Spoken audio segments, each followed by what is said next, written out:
You're listening to Parasearch Radio, news, views and reviews from the world of the paranormal from across the UK and beyond.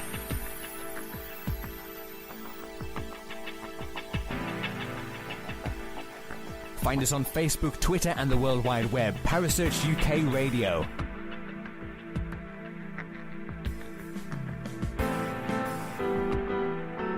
Parasearch Radio, broadcasting to the UK and beyond.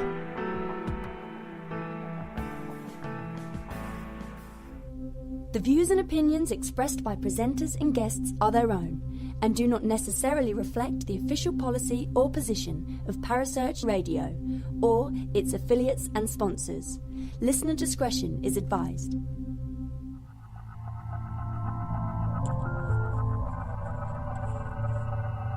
Welcome to Haunted Histories with your host Penny G. Morgan, right here on Parasearch Radio.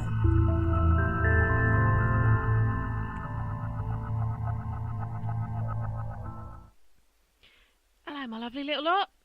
So it's Wednesday again. It's 9 p.m.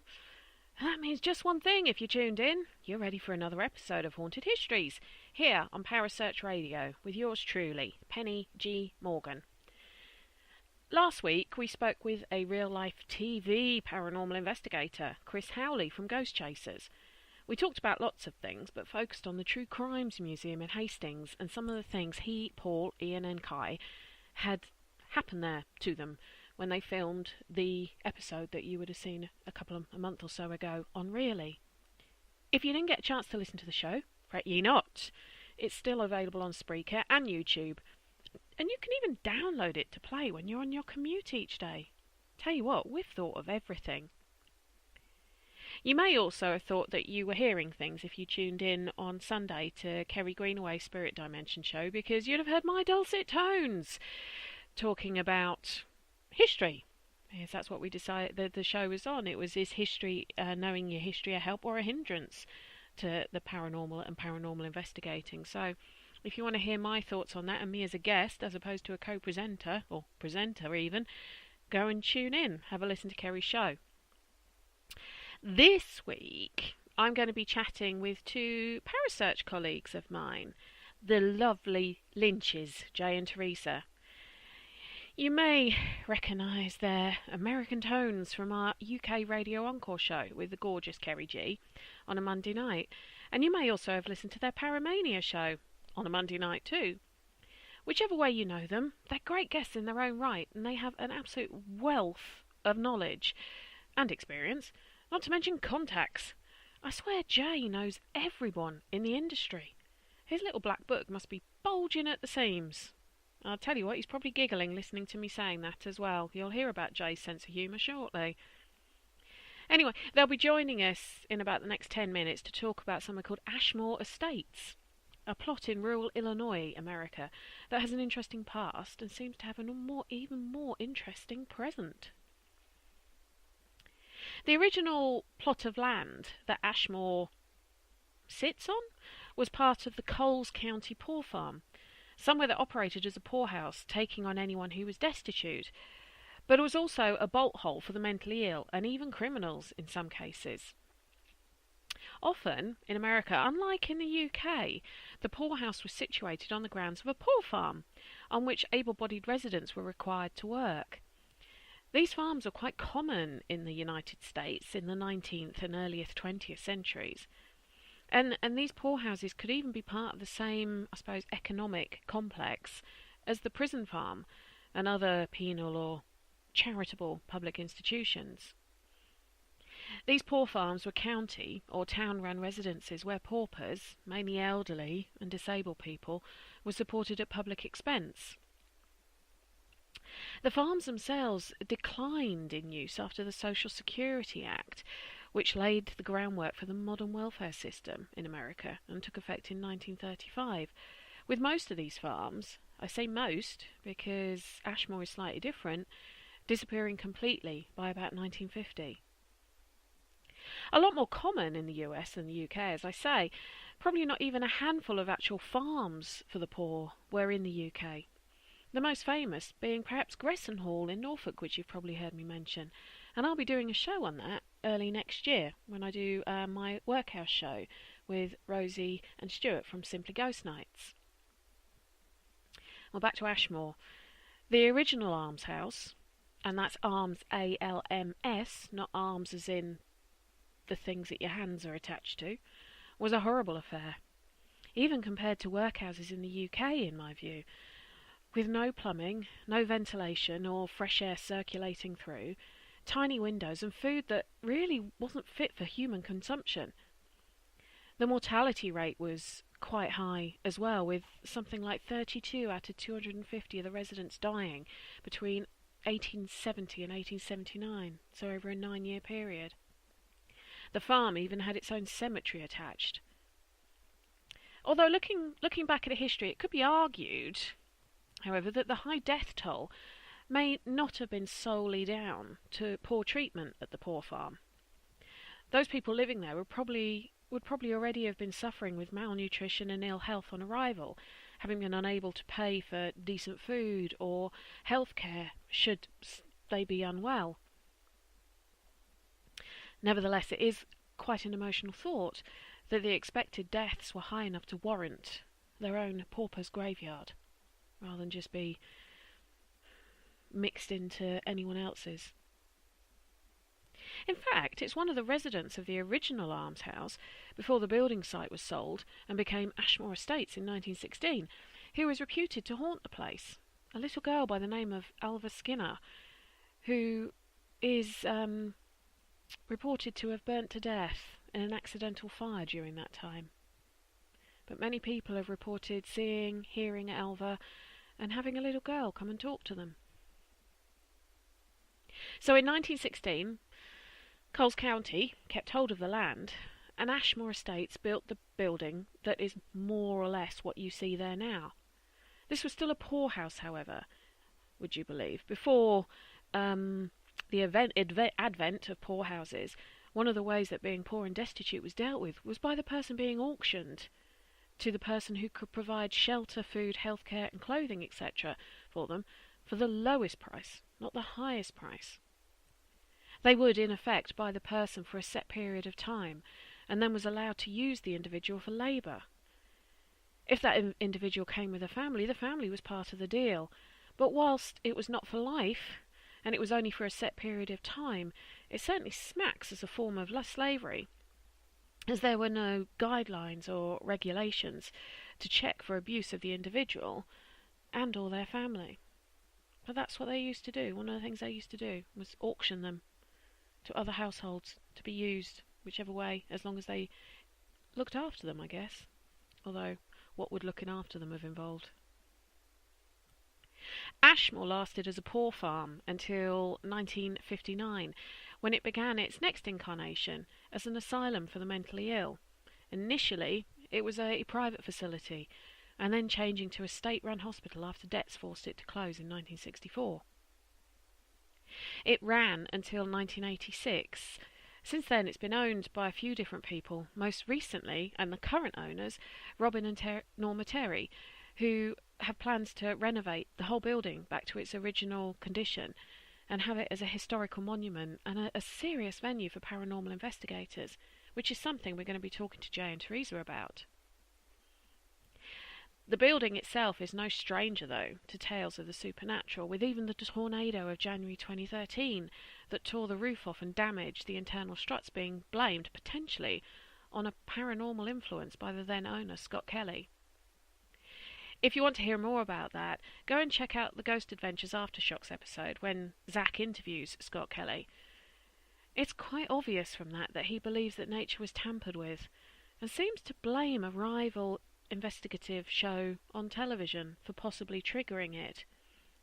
Although, if you watch the original Ghost Adventures Ashmore episode, and then go and watch the Aftershocks, Scott Kelly's attitude is very, very different, and I do wonder why. What caused that? There's loads of things if you want to look around Ashmore that you can go into on YouTube and have a look, and I would say probably most of the well-known investigators on television have actually investigated the place. So if you do want to go and have a look, and you can't get over to Illinois, like me, There's lots about it on YouTube and all the various sort of TV channels that you can look into.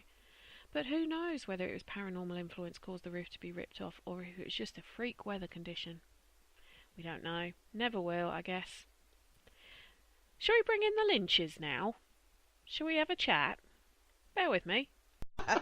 Deal. So, right, we're now joined by my lovely friends from across the pond, Jay and Teresa Lynch. You probably do, as I said earlier, know these guys from the show they do on Parasearch, Paramania, and to be honest, the two of them are larger-than-life personalities, so I'm absolutely chuffed to pieces that I finally got them on one of my shows. Hi, guys, how are you? Hi, Penny. Nice to have you on, or for you to have you're my on. guest. It's a different way I know. round. It's kind of odd to be backwards on this. Hi, Teresa. God, the other one's gone a bit quiet. Well, she's kind of stumbling through her words, so I thought I'd just sit back and watch how it goes. Yeah, I'm getting chew on my feet now. Hello, lady. How are you? I'm good, thank you, my lovelies. Thank you ever so much for doing this show on Ashmore Estates. I really appreciate it. One of the things we were talking about before we came on air was actually the difference in the poor law side of things in the US compared to the UK, where the UK had workhouses that were basically giant buildings, or not even always giant, in cities and town centres and stuff, where the work that people would do was quite sort of menial, like breaking rocks, splitting oakum, that kind of thing, to earn their keep, to earn their shelter and their food and everything else. But you were saying in America, the way Ashmore Estates and its predecessor, the Coles County Poor Farm, was constructed was a lot more the norm for the States, for if people were poor. Absolutely. This would be the second one that we've been to, because we also did Round Oak County Asylum, and was a poor farm. So when it started out, also, it was about the community, about people working the farm there locally. Okay. I quite like the idea of it. I think, especially if you've got the land and getting that fresh air and stuff, because one of the comments they talk about the old almshouse that was on the site of where Ashmore is now, the original building that was there, was very poor ventilation, no real fresh air, all that kind of thing. So at least being able to get out into the fields would have given people a bit of a reprieve from stuffiness and bad odours and everything else. But Ashmore itself wasn't just a port. It became an asylum from after 1959, when it stopped being a poor farm. But before we start talking about some of your experiences of the place, guys, just a quick pop quiz question. Do you think more of the hauntings are attributed to its asylum background or its poor farm background? Oh, actually, there's a good combination of both. I was going to say we've encountered both. Okay. So you don't think, because it always makes me wonder why people assume that asylums are going to be really mega haunted, and say a normal hospital or a school wouldn't be. And I just wondered what your thoughts were, which one was more prevalent, as this place has been both. But we can talk about that when we start talking about. Well, there's a reason why I say that, because on two different occasions on our investigation, we've been here several times, but one time we seemed like we honed in more on and got more contact from the farmer side. Right. Mm-hmm. But the last time we were there, the last time we investigated, because of the people that we investigated with, was a whole different side to it. Okay. It was an amazing event, and we can get into more of that later when you want to discuss it. Yeah, cool. So, when did you first investigate Ashmore? So it'd be 2 years ago. Let's say it's been 2 or 3 years. We went there on July 4th weekend. It was actually a whirlwind weekend for us. We did Friday night. We did Mansfield State Reformatory here in Ohio, the old prison where they filmed Shawshank Redemption. I did a private investigation with another team on Saturday night, and Sunday night we were in Illinois doing the Ashmore Estates. So we did two huge things in a private investigation within 3 nights. Your power hangover must have been amazing. It was pretty drastic. It was. Now, if you've never done an investigation, you probably don't know what we mean by a power hangover, but trust me, when you've done paranormal investigating, the hangover you can get the following day.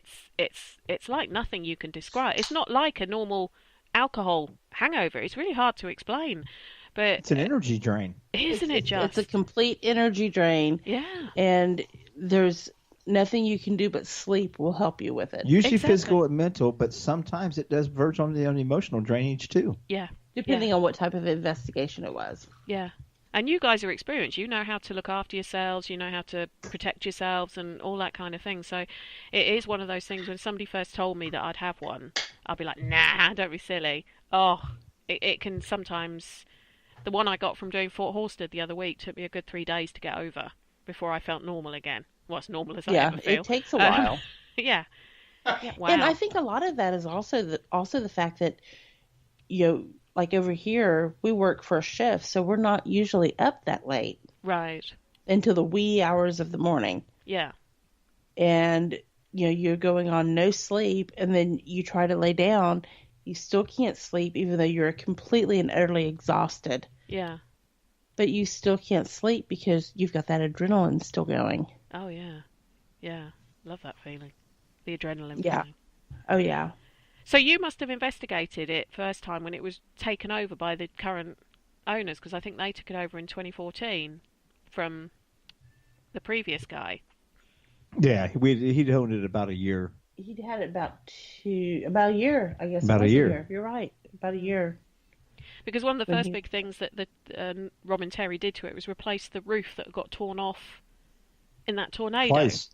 Twice. Oh, it's twice it's been torn off. It was torn off, and then they were repairing it when the tornado came through and tore it off the second time. They didn't Okay. repair it well. Okay. So is Ashmore in tornado country? Yeah, Yeah. it's in pretty much the towards the end of Tornado Alley, but as they call it. Yeah. But the Midwest of Ohio, of the United States is pretty much we get them here in Ohio even so, Okay. but not as bad as out in the flatter plain states. Because what are your thoughts on the guy who used to own it? He blamed a paranormal influence for the one that ripped the roof off in the January, because he said tornadoes don't hit in January. So That they don't normally, but that that does is happen. Very odd. It is out of the norm. He's said so many things different ways. I mean, I've never met the gentleman. I don't know anything about him that well, but I know that when he had Zach Baggins and him out there, Ghost Adventures and stuff. Yeah. When he had them out there to investigate, he said one thing. When he went back on Ghost Adventures Aftershock, he which said something Robin completely Terry also different. was, Yeah. oh yeah. So Yeah. I kind of dismiss whatever he wants to claim because he's played it both ways. Okay. I just wondered if it was unusual for a tornado to hit in January, or if it's just because It the weather is. conditions are right for it to hit. Right. Exactly. It the is. the Okay. And I weather don't was put anything past Mother Nature. no, because the weather conditions we have, like today here in Ohio, it should be in the 30s. We're in the 50s the Right. last 2 days. We have a cold front come through right now with all these high warm air going on and the cold mass come through. It's going to be conditions right to pick up the wind and stir, and it could happen. Yeah. Oh, okay. It doesn't mean it won't. It could. Okay. But so your first investigation there, you were probably you would have been tired because it would have been a full weekend of emotional sort of. What was your first impression of the building as you went in? With me, my impression is always how well, because I had heard a lot about from the previous owner, how well that Robin Terry had transformed the building, Right. how he had preserved the building. The first thing he did was put on the roof and put in windows to stop any more kind of damage. He stopped all exterior damage from coming into From the building coming back again, in. and how well he cleaned it. And it was absolutely amazing, the effort and the work that him and all the people that volunteered to help him. I mean, because he didn't do it alone. He'll tell you that himself. He's a wonderful man. We know him quite well. He's one of my good friends now. Oh, But good. yeah, he's absolutely a wonderful man. There's so much I can tell you about that man alone.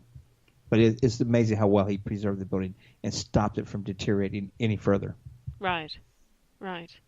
So that was your first impression. What a good job was being done from maybe a paranormal sort of almost supernatural perspective. What did you think of when you first walked in? Did it feel? Teresa, that's yours.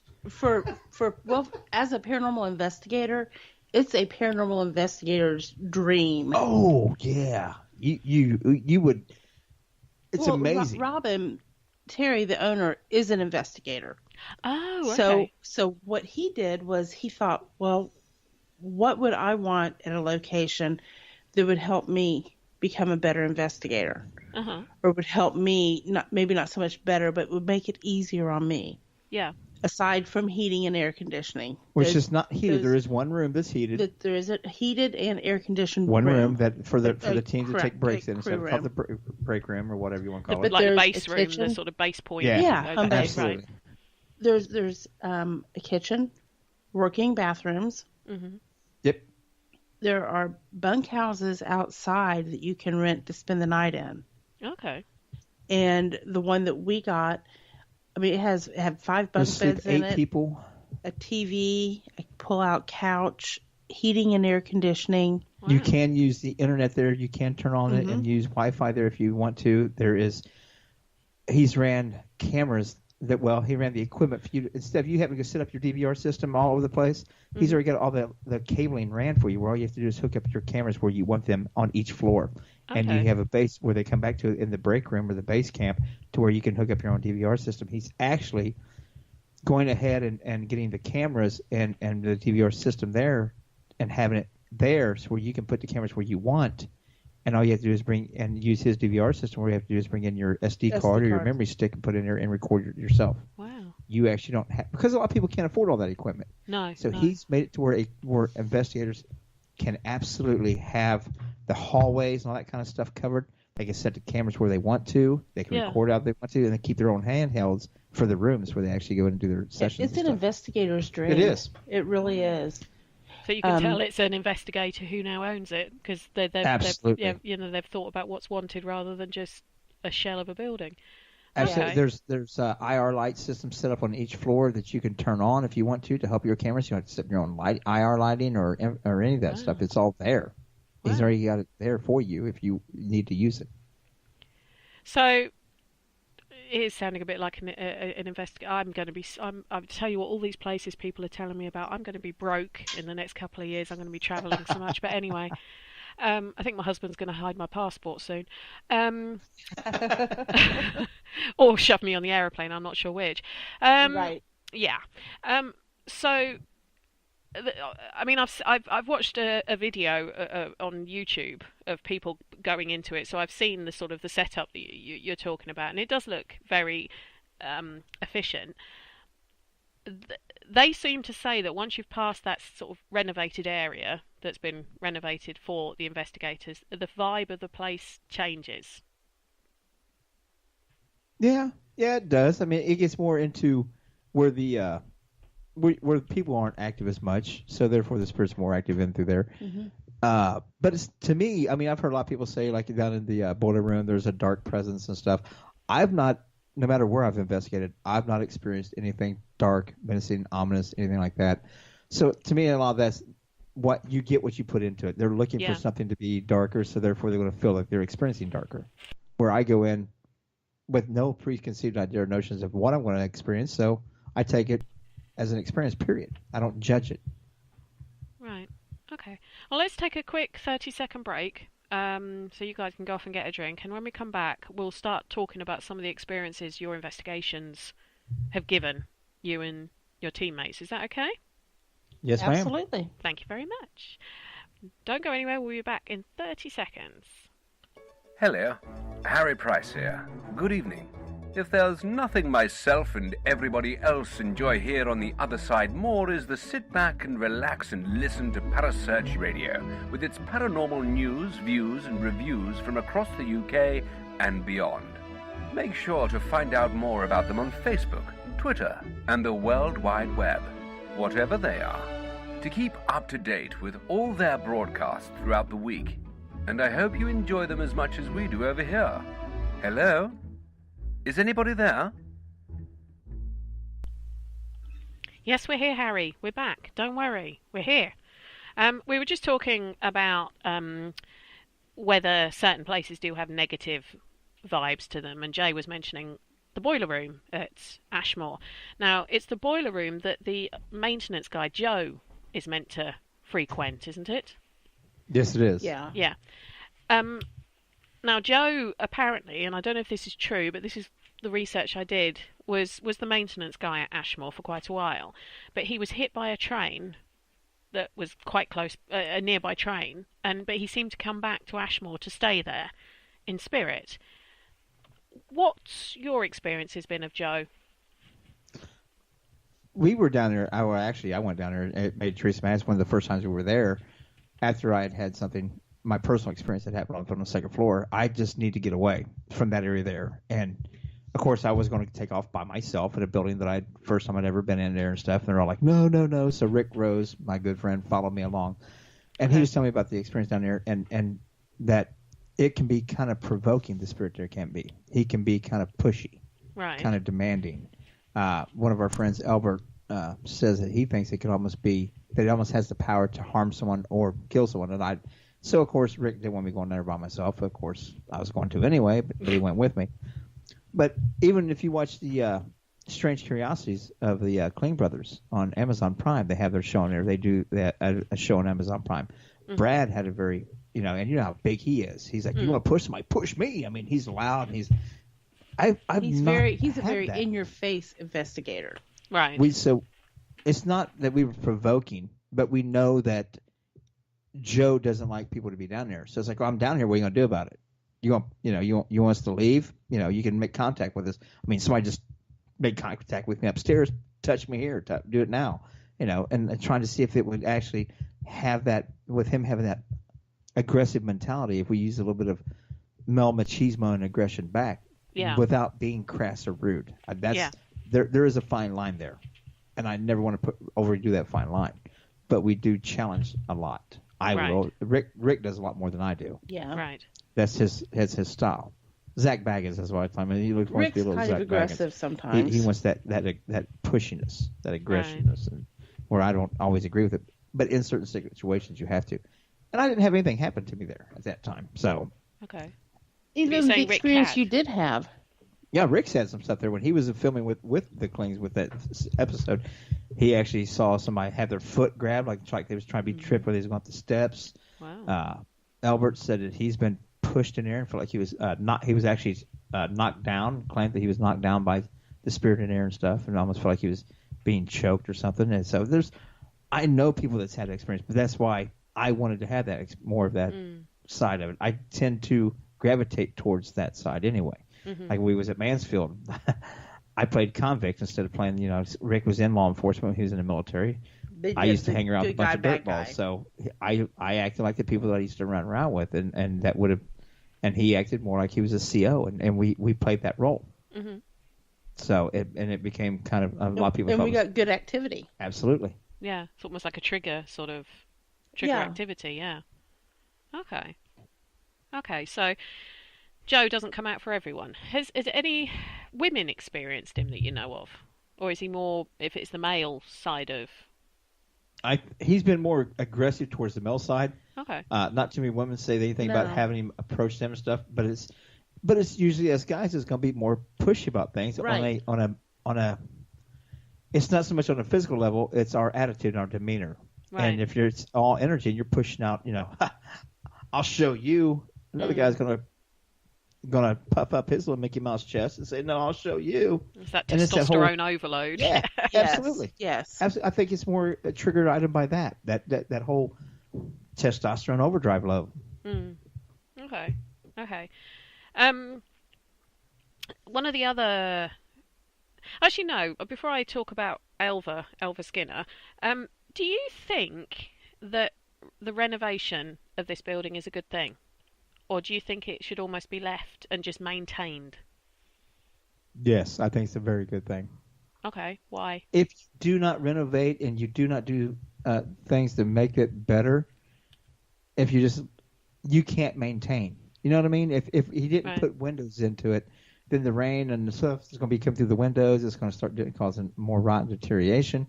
Right. You can't maintain that forever.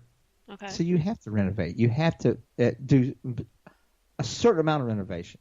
Right. And Robin tries to keep it to exactly what's going to be able to do to preserve the building. Right. He wants to preserve the integrity of the building, keep its look without tearing it away and modernizing it. So there's a fine line. he's trying to renovate it to look like it would have done sort of in the 60s, the 50s and 60s. Right. he would have loved to put the gabled roof back on the thing, but it cost 6 times more than putting the flat roof on. Okay. So he is financing this out of his own pocket. He does, and what the good thing about Robin is anything that comes into Ashmore Estates goes back into Ashmore Estates. When you pay for an investigation there, you're paying to renovate the place and to keep the historical preservation of it. He puts back into the building. So is he planning to open it as a museum as well? No, he plans on keeping it to be exactly what it is, a place for people to go and investigate, to go experience the paranormal, to learn and share and work together. Now, he does do events there, but the majority of the events he does there, the proceeds all go to charity. Okay. He takes the minimal that he needs to for the building, for its upkeep, and the rest of it he donates to charity. He doesn't really profit off of Ashmore Estates. Yeah. Nor the art theater that he owns, the art theater in Auburn, Illinois. Right. All the proceeds, when you book that place to investigate, 100% of your fees to book the place goes to Lost Limbs Foundation, which is a grassroots charity over here for children who have arms or legs amputated. Right. They're amputees amputee children that need a help prosthetic. Financially, whatever their families need help, whether it's doctor's appointments, prosthetics, whatever that they can help. And that's a good friend of ours, Mike Couch, that founded that. So Robin donates a lot of that stuff to those things. He actually doesn't take anything for himself. It all goes back into the building or into a children's charity. Wow. That's just the guy he is. Okay. So one of the things you mentioned about all the cabling that's been put in, which sounds absolutely brilliant, but does it not affect equipment a bit? Well, does it affect K2s and things? It can, but that can with anybody. Anytime you run your own system through there, it's going to affect it. But that's only if you use it. We don't use it, so it's not turned on. It's not powered up. Oh, okay. Okay. I mean, that's the good thing about it is he gave you the ability to, here it is if you want it. You don't have to run all your cable and all that stuff. And that way you don't spend 6 hours, 3 hours setting up, 3 hours tearing down, and only 2 hours investigating. Yeah. And 30 hours of review. You actually get to spend more time investigating. It's here. Hook up to it. Okay. That's why he wanted to do it. He wanted to make it easier for people. Right. If you don't use it, then it's not powered up. You're not. It's not a. It's not I didn't know whether it was constantly powered, if like an electrical line, or whether you could turn it on and off at will, sort of thing. Okay. Yep. Okay. It does sound perfect. It does sound absolutely perfect. He sounds an amazing guy. It's a dream. It sounds it. How far is it from the nearest civilization? Oh, there's a town not even 20 minutes up the road, maybe 15, 20 miles tops. Yeah. That's a long way here. Well, no, not for us, because it's a 4.5, 5 hour drive from the house to there. Wow. Just to get to Ashmore Estates, we drive 4.5 to 5 hours. Right, that would get me all the way to Scotland from where I live, like the other. Yeah. Wow. So I'd be in a different country in theory. We went to Haunted Bourbon. It took us 12 hours. It's supposed to take 13. I did it in 12 hours, and we drove it straight. Wow. And where was that? That's when we went to New Orleans for the Haunted Bourbon Paracon. Oh, New Orleans, right. Yeah, it was a 12-hour drive for us from the house. It's supposed to be a 13-hour. I shaved off an hour. You were challenging your sat-nav. You were trying to beat the sat-nav. I always do. Right. The GPS tells me it's going to take this long. I've got to beat that time. I tell you, it's not like it's a game. Race. It's not a race. Oh, I do actually understand where he's going with this. Sorry, Teresa, because whenever my sat-nav says it'll take me 42 minutes to get somewhere, like, right. And when it gets down to 41 minutes, yes, I beat the sat-nav. Yeah, it's a competition. And that's exactly what he does. Yeah. She's a woman of my own heart. God love her. I can't help it. That's why sometimes I turn the sat-nav off so I don't do that. It's going to get me in trouble one of these days. But okay, so we've got Joe, who's quite sort of, should we say, motivated by testosterone and all of that kind of thing, as you say, the male machismo sort of chest puffing whole palaver. What about the little girl, Alva Skinner, who was meant to have died in the original incarnation of the Arms House? That is a story that it took us into our last investigation when we were there. Yeah. We were there with the Lake Erie Paranormal, some good friends of ours. They were doing an event, and all the proceeds went to Lost Limbs Foundation. Mm-hmm. And Robin, it was just open to anybody who wanted to book a night there. You purchased your ticket in advance. They purchased their tickets. We knew how many tickets we had sold because they wanted to keep a limit to it, not too many people in the building, so that way you get a good investigation. Mm-hmm. A bus pulled up, and the bus happened to be of mentally challenged or mentally handicapped people. Right. High functioning.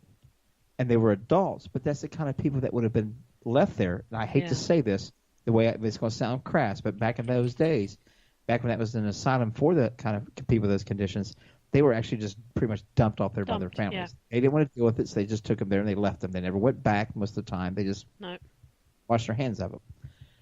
We led an investigation with, 12? Yeah. 12? No, there was 12 of them and then 2 people that worked with them. That's right. 2 chaperones, I thought it was 10 and 2, but... No, it was 12 and 2. And it was absolutely amazing because, I hate to say it, but they was human trigger items. They were the type of people that would have been housed when it was the asylum. Yeah, and we allowed them to lead the questioning. And they asked some very wonderful questions. Right. We did a 2-hour presentation. But where I'm getting with Elva, there's a young lady in the group who was actually scared when she first pulled up. But it wasn't. I think she was almost borderline terrified. Well, she saw Elva and described to a T who she was seeing on this second floor window. Robin was saying, exactly, like, what does she look like? She was. And she described her to a T to Robin, who has had her described to him many a times. Right. She had never been there. She was mentally challenged. She had never been there, never heard anything about it. But she described that little girl to a T, except for her burnt legs, because she was standing at the window and she couldn't see her legs. See them. Yeah. She named the color of her dress, the color of her hair, the bows, everything that Robin had heard before. That was an amazing event to me. And did this individual? Sorry, was it a man or a woman? It was a female. It was a female. Okay. Did she know that she was able to see things like this? I don't think so. I think that's why it scared her so bad. But did she have the ability to understand what was happening, or was her condition as such that she couldn't quite put it together?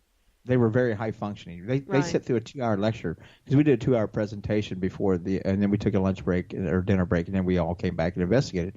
Yeah. But they asked extremely highly functioning, very intelligent questions. Yeah. Very good questions, and to be honest with you, questions that I had never thought to ask before. Yeah. But I wouldn't see it from their perspective.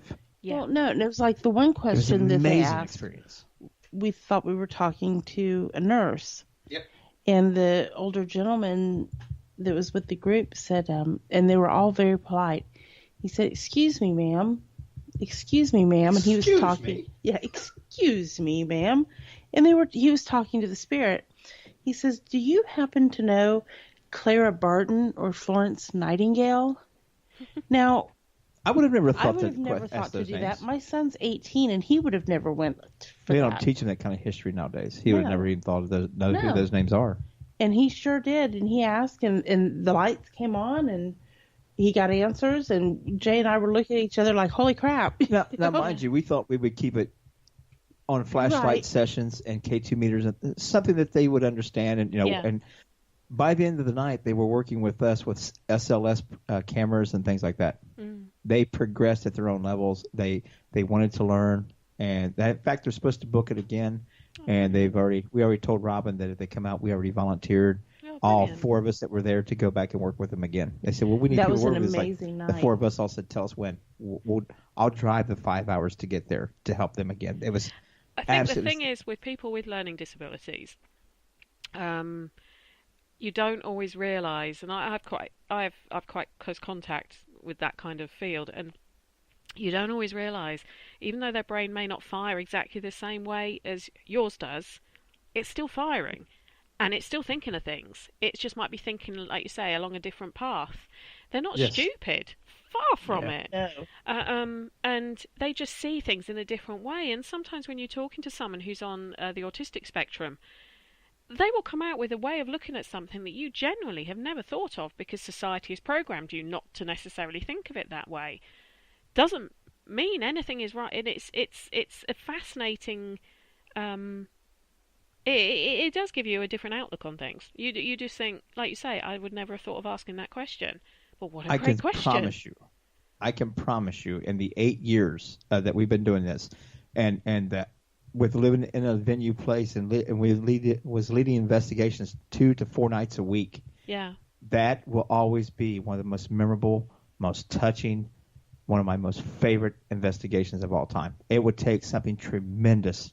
Yeah. I don't care where I travel around the world. The locations will be great. Don't get me wrong. But to see how they were so interested and the willingness for them to progress and how they wanted to learn things. And when they asked questions, we told them. We didn't. And if we had to explain it 5 or 6 different times to get them to understand and answer their questions, it was amazing. I'll tell you something, though, Jay. Kudos to their carers. Kudos to their carers for not mollycoddling them and allowing them. Oh, absolutely. Not allowing, that's not the right word, but you know what I mean. For giving them the opportunity to do that, because I think a lot of. Not holding them back. Yeah, a lot of carers would be like, oh no, that's no. Rather than seeing what they're capable of doing, they hold them back.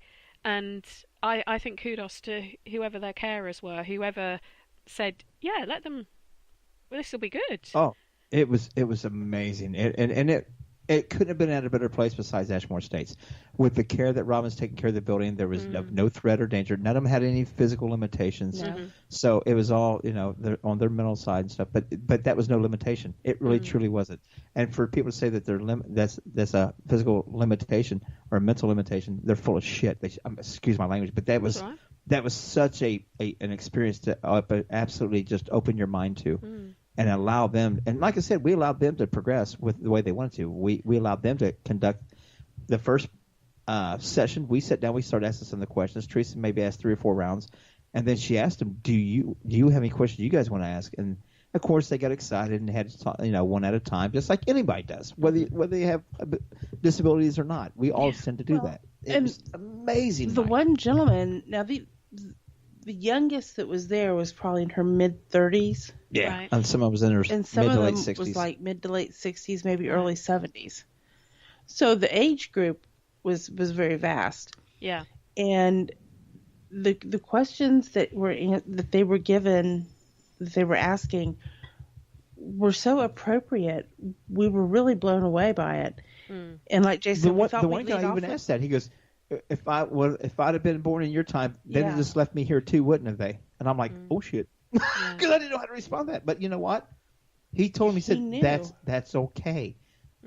They don't do that anymore. Yeah, they take care of us now. So they've got a better understanding of history than we have. Where we, I get very sort of when people say, oh, it's really bad. We did this 200 years ago. Yeah, that was 200 years ago. We don't do it now. It's changed. Right. Move on. Right. So they understand that. Yeah, whereas, and it was like he was giving him permission letting him know that everything was okay now, and he has permission to let that go. Yeah. I was amazed. The fact that people with epilepsy would have been put into somewhere like Ashmore. Yes. And I've got a very good friend who's epileptic, and she knows damn well, and her daughter's on the autistic spectrum. So she knows full well that if that was her, she might have been put into one of these places. 100 years ago, 200 years, she'd have been, for lack of a better term, and it sounds so crass, but it's the truth. That's how they, pretty much to me, they did it. They just dumped them off there. Yeah. It astounds me with epilepsy that they would, because I know so many people who are high functioning that you don't even know they've got epilepsy until they tell you. But nowadays, epilepsy can be contained and monitored, controlled with medication. Back then, they didn't. No. So it's just amazing. And like I said, to have, and like I said, that brings us back to that Elva, because that girl, to see her like that and to describe her to a T. And what was amazing is that right up the road from Ashmore Estates, there's not even a couple 100 yards. There's a house and a farmhouse there and stuff. There's a 6-year-old girl that lives there and says that Elva comes visits her all the time. And she has never been inside the building at all until about this summer she came in for the first time. Wow. But that handicapped or challenged young lady described her the same way that 6-year-old girl described her to a T. So Elva obviously felt comfortable showing herself to this lady. And this little girl says that Elva comes plays with her all the time, and her mom's like, "Who are you talking?" She goes, "Oh, I'm talking to Elva. My friend that lives down the road." She goes, "Nobody lives down the road." She goes, she lives in that old building of Mr. Terry's. Her mom's like, "Oh, righty then." And how does her mom cope with that? Openly, she talks with Robin. Good. She talks with Robin about it and tells her what her daughters told her, what's going on over there. Robin put up Christmas lights last year. And the little girl told her mom that she goes, tell Mr. Terry that the ghosts like the lights, they can see better. So he instead of turning them off in the week because he only had them on the weekends when That way people she were can there play. and they were doing their because they were doing a walkthrough of the building, Yeah. historical walkthrough. He had it all decorated for Christmas, and he turned them off through the week. And the price to get in for the historical walkthrough was some non-perishable food items for the local food pantry. Mm-hmm. That's the kind of guy he is. Mm. So, but he started leaving them on through the week because the little children there, the children and Elva, liked to see because they could see better to play and stuff. He sounds So amazing. that's what the little 6-year-old girl told him. So the 6-year-old girl said. So that's what Robin did. Robin sounds amazing. He does sound an He amazing is. He's a person. great guy. He sounds an They're- incredibly kind man. He is. Well, it's like talking about. He also owns. Well, he purchased the Rhodes Hotel in Indiana Right. and donated it to the Lost Limbs Foundation, so they have a place to host their own events and stuff to raise money for the charity. Wow. Wow. Okay. He's a hell of a man. I'm Sounds it. proud to call him one of my friends. I'll bet. I think I would I'm going over be. there next weekend to help it. They're doing some reconstruction work in there and do some upkeep and things. I went last 2 weeks ago, and I'm going this coming weekend to go there and do. Yeah, Teresa's going. We're going to do there and just carpentry work, whatever he needs done. What's that at Whatever he needs Ashmore? done. No, at Rhodes Hotel. Oh, the Because they're hotel. Sorry. Okay. Yeah, so the Ashmore he's got pretty much done, Right. but he's got a work weekend coming up. He's going to wait till it warms up. Right. So okay. we'll go there at about. But yeah, I'll volunteer there too. I'll go over and help him out with that then because he does so much more back for his community that when Right. he asks for help, I'm gone. I go help Yeah. the man. He's a good guy. Yeah. Wow. I should have known about the roof. I'd have sent the husband over to help out. He's a roofer. Heck Oh, yeah. yeah. Yeah. Heck yeah. He'll bring you with him. Say, wait, while he roofs, you investigate. It sounds a good plan, doesn't it? Except the thing is, he still hasn't done an investigation. He's still an investigation virgin. Because Well, bring him when over here. We'll pop his cherry. Right. his cherry was meant to be getting popped a couple of weeks ago at the RAF Museum up in Yorkshire, but our youngest had a very nasty stomach bug and we couldn't leave him. So so it's hopefully going to be some point next year. But yeah, he's still a virgin when it comes to investigations, and he admits quite freely he's absolutely terrified at the thought of it. Bring him over here. We'll take him in some nice spots. I want to take him to somewhere like Mopen or somewhere like that, so he can visit sort of one of those sort of places. Heck yeah. Because that's somewhere I'd like to go. But yeah. Always take him where you want to go. Huh? Yeah, she's Always not take dumb. him where you want to go. Of course. Well, Yeah. I'm the expert in it compared to him, so I'm going to Right. go where I think is going to be more terrifying for him. Absolutely. Yeah, it may not be Coming next from year. a true wife. Oh, yeah, totally. Oh, it won't be next year. The kids are too young to leave for that long, and they're too young to come on an investigation. But my 8-year-old son wants to do it when he's 16, so I have a feeling summer holidays might be spent doing investigations and leaving the younger one at home. But okay, so that does sound amazing. The experiences you're talking about. Did anyone else come through to this lovely group? They Did actually the twins, they- the twin girls who are meant to be there, That's Mary and the- Margaret? No. But then again, by the time we get to the third floor where they're supposed to be seen the most, was like 4:00 in the morning, Yeah. and we had been going since about 6:00 the previous morning. So I was Right. kind of done. Yeah. But Jason and them did have an SLS camera up there with them, and he was working with them. And I can't remember what all he said happened. By then, I was so far past. Sure. Yeah, I was done. I was Say 22 before hours Kimmy, into we're it. done. I'm old. I went to bed. But you would say Ashmore is quite an active place. Yes. Absolutely, yes. But Yes. it's not active in an ominous sense. It's active almost it sounds almost like a playful. For me, I've had other people say they've had some ominous things happen to them. Yeah, we've not. But ran our into experience that. has been nothing but positive. But we look for the positive in things. Well, Yeah, I was say going maybe- to say, I also feel that if you look for negative, that's what you're going to find. Yeah.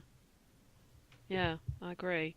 I mean, there was that story of that weatherman, wasn't there? The meteorologist who supposedly got pushed out of his chair Right. and Yes. hurt his arm and stuff. I'm not sure what I think of that.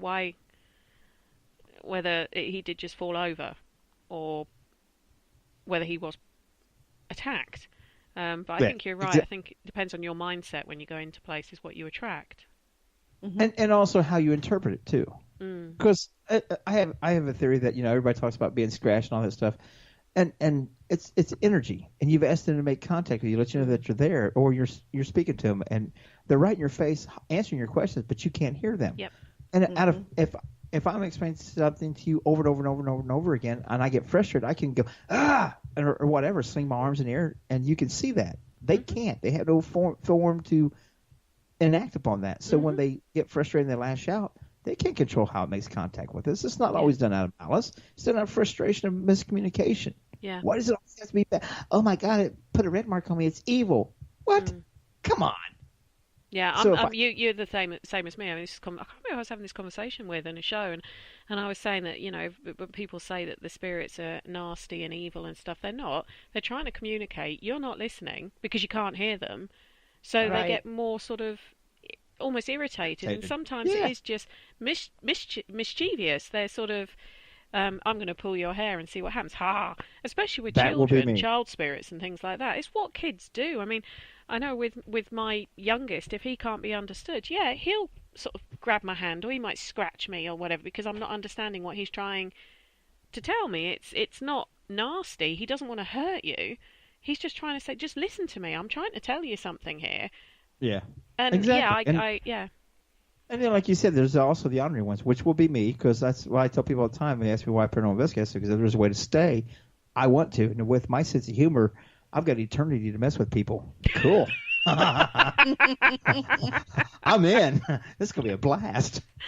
Oh, dear. You're going to pretend to be a demon when Zach Bagan's sort of successor comes to visit, aren't you? I'm going to make him cry. You know, I don't see why they even let him investigate anymore. He gets possessed all the time. Because it sells. It's There's something that's got to be... It sells. That's what it is. It sells commercial time. Yeah. Yeah, I still prefer him to some of the other shows that are out there, I must admit. I won't name names, but... I won't either. At least he does actually explain stuff and debunk stuff, and... Yes, he does. And all of that kind of thing. They all have their upcomings, and they all have their drawbacks. Mm-hmm. Yeah. Every one of them. So if we're going to pull this show to a close now, because we've been chatting for nearly 45 minutes. If you could, believe it or not, one thing or one sentence that sums up Ashmore for you, what would it be? Be prepared to let the building talk to you. Oh, I like it. Yeah, don't investigate the building. Let the building come to you. It will. Oh, I like that. And it will happen. Well, thank you ever so much for taking the time to talk to us. Well, this afternoon where you are, this evening where I am. It actually has been an absolute pleasure. I do love talking to you two. I really do. I could talk to you for hours. Don't forget to catch the Lynches on their various shows. You've got Paramania on a Monday night, I believe. Yes. Monday night. And you also do the Parasearch show on a Monday night as well. They've got groups that they're part of. Hindsight, Paravision. Hindsight Paranormal and Paravision Paranormal. You can also find us on just about everywhere. And all I can say is if you're of a nervous disposition, don't follow Jay on Instagram, because he will shock you, but I love his sense of humour. I love it. Being British and having a bit of a dark sense of humour myself, he does make me laugh. But do go and follow these guys if you can. But all that leaves me to say is thank you ever so much for listening to Haunted Histories tonight. It's been a pleasure chatting with all of you in the chat room. Don't forget to follow Parasearch Radio. Shows on every night of the week. You can catch up with us on YouTube and Spreaker whenever you want. And all that leaves me to say is have a good evening, sleep tight, and don't worry too much about things that go bump in the night. Thank you for listening. Don't forget to join us for more shows throughout the week. Find us on Facebook, Twitter, and the World Wide Web to keep up to date with all the shows right here on Parasearch Radio.